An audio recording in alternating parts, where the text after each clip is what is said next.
Pulibhavakiche. So each day of Navratri we read from the Srimad Devi Bhagavatam. And I try to give a short discourse, and I actually use a shorter version of the book for my ease, actually, and it's very well done. It's the Devi Bhagavatam, retold by Ramesh Menon. So we'll go on with that.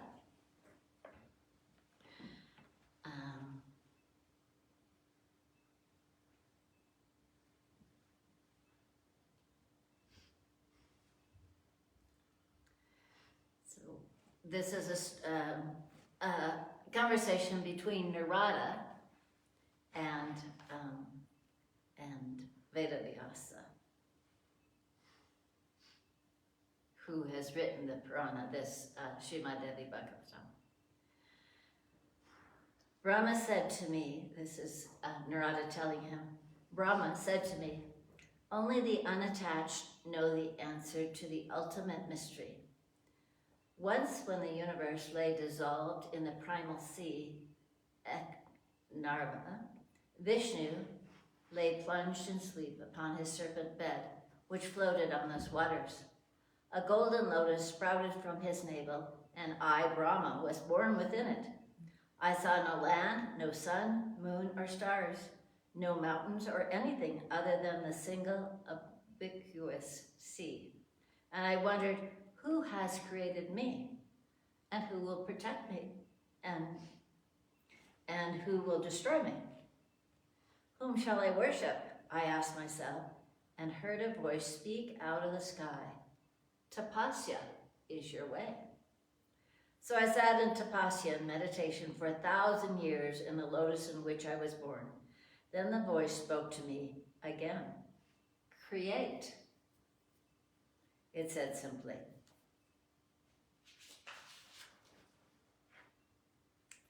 After some time, Shiva also joined the three of us. And suddenly, and of course I was wondering how I was going to create anything since there was nothing anywhere.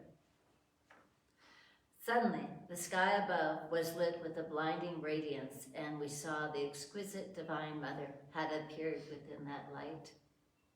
She said to us in an entirely lovely voice, now create, she said to me, sustain, she said to Vishnu, and destroy the universe until the next kalpa ends. But we asked, Mother, how shall we create when there are no elements to create from? No earth, fire, water, or air, but only this endless sea. The Divine Mother smiled, and a shimmering vimana, which is like a big astral ship, a shimmering vimana, flew down from heaven, a crystal ship, a jeweled stairway stretched down from the wondrous craft, and at the Devi's words, we then climbed into it. Without a whisper, the vimana rose into the sky and flew at such a speed that our very bodies turned into luminous vapor until we slowed down again and saw that we hovered over the earth, the blessed Bhumi, the earth that was not meant to exist, that we were supposed to create, and that Vishnu was supposed to preserve, and that Shiva was supposed to destroy. But we saw that it was there. But here we were in this precious vimana hanging over a familiar blue-green world that was certainly real. We landed softly on the earth and cloaked in Maya, and nobody saw us. But we did walk around, and we were astonished. This was another earth exactly like the one that the three of us would create, preserve, and destroy. As if in response to a doubt that sprang up in our hearts, the crystal ship rose again. And this time we saw Devaloka and all the gods and goddesses there. But then, as we were amazed to see, we went up into the ship and we saw Ramaloka, that is heaven for the Devas. We were amazed to see another Brahma in this realm, ensconced in his marvelous palace, in his Sava were all the Vedas and their Angas, all of the mountains, the oceans, and the rivers. Vishnu, beside me, said, Brahma, who is this four-faced one? And I had to reply, I do not know, Vishnu. Why, I am uncertain who I am at this point. Next, our Vimana flitted in a wink down to Mount Kailash, austere, auspicious mountain. We heard the beautiful birds singing in the foothills. We saw delightful trees and mountains, and in the cave on the mountain, we saw the three-eyed Lord Shiva, wearing tiger skin and elephant hide, seated serenely in yoga asana, meditating. At the mouth of the deep cavern stood Nandeshwar, and at hand we also saw resplendent Ganapati with an elephant's head and six-faced Kartikeya. The Lord's Gana thronged that mountain. We were speechless in amazement.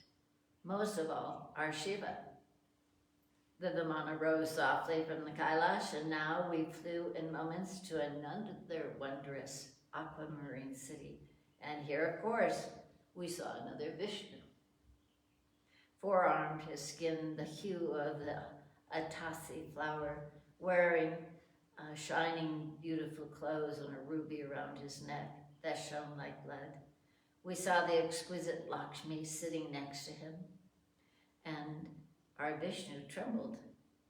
He even broke out in a fine sweat. We sat in the Vimana once more and stared mutely at each other. All we had taken for granted, always, was the dust of illusion. Again, the ship flashed away and brought us to a sea of nectar, and upon it was a magical island that sparkled like a jewel under the noonday sun. We knew this to be the Isle of Legend at once. It was the Manitwipa.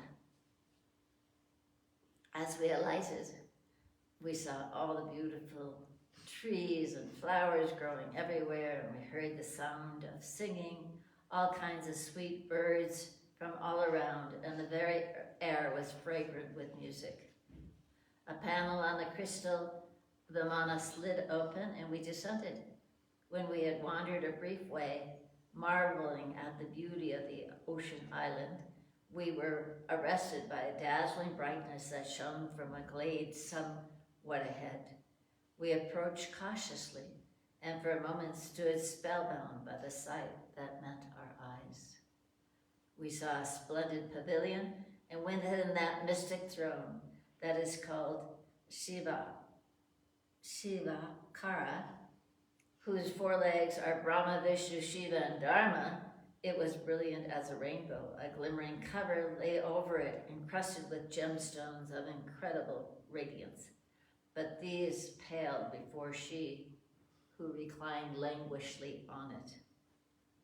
Bright as a streak of lightning, her dark body was perfect and anointed with fragrant sandalwood paste. She wore a crimson garment and a scarlet garland around her throat.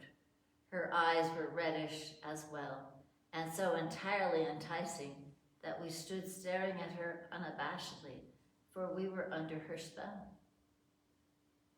The Devi Bhuvaneshwari sat there, a smile on her lips.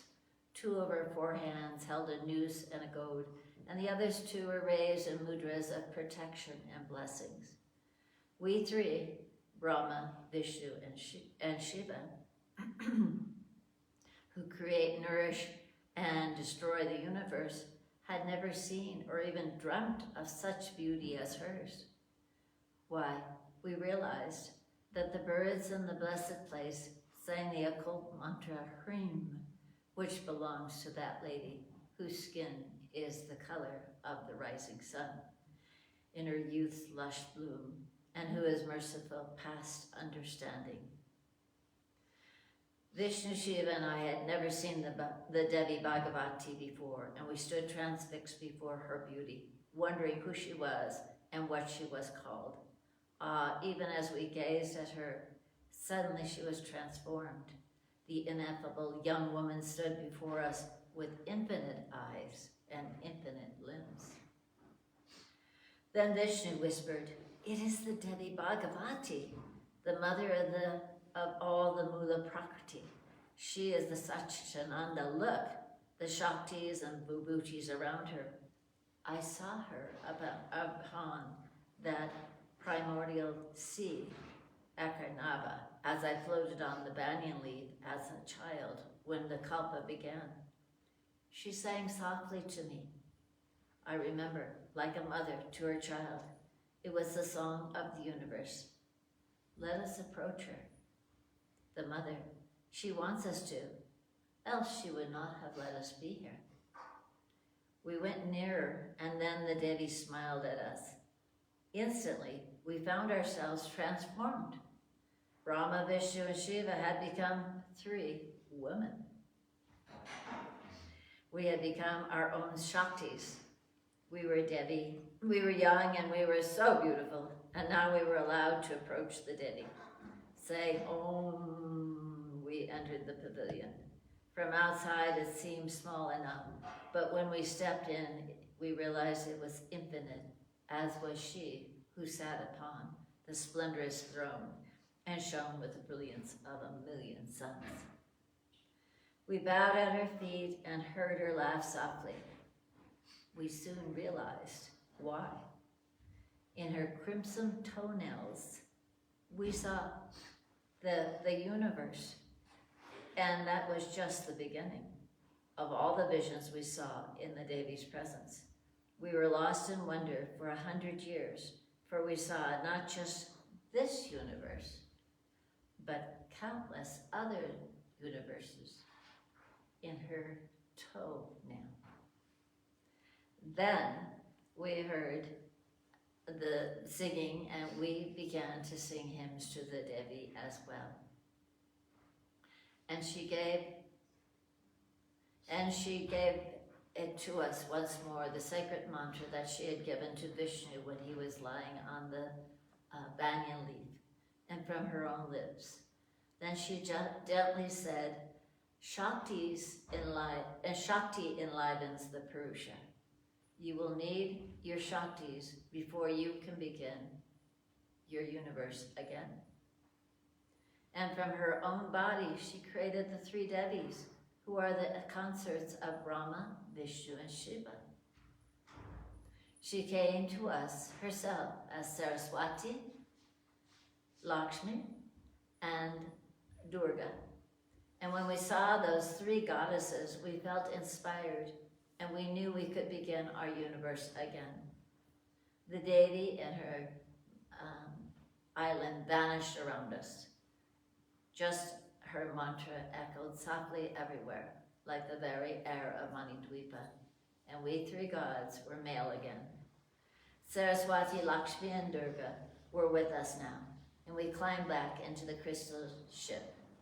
It lifted away from the Jewel Island with a sigh, and swift as thinking, we were back upon the primordial sea, Akarnava, the endless sea, and we were ready to begin our great task, for we now knew who the origin of all things was, whom we must worship, the Divine Mother. Jai Mahamaya ki, Jai Vashveshwari Mata ki, Jai Bole Baba ki, Jai. So thank you. I love that story. Whenever I'm dressing and washing Mother's feet, I always look at her toenails to see if I see thousands of universes. And I give extra chandan and kumkum and akshatan to all the devotees that must be in her toenails. So I haven't had the vision yet, but I know the story well. So, Bole Baba Ki Jai. So we'll convene again tomorrow at 8:30 with the Devi Puja. And thank you for being here on this auspicious day of Ashtami. Bole Baba Ki Jai, Jai Mahamaya Ki Jai. Om Namah Shivaya. Thank you for the discourse.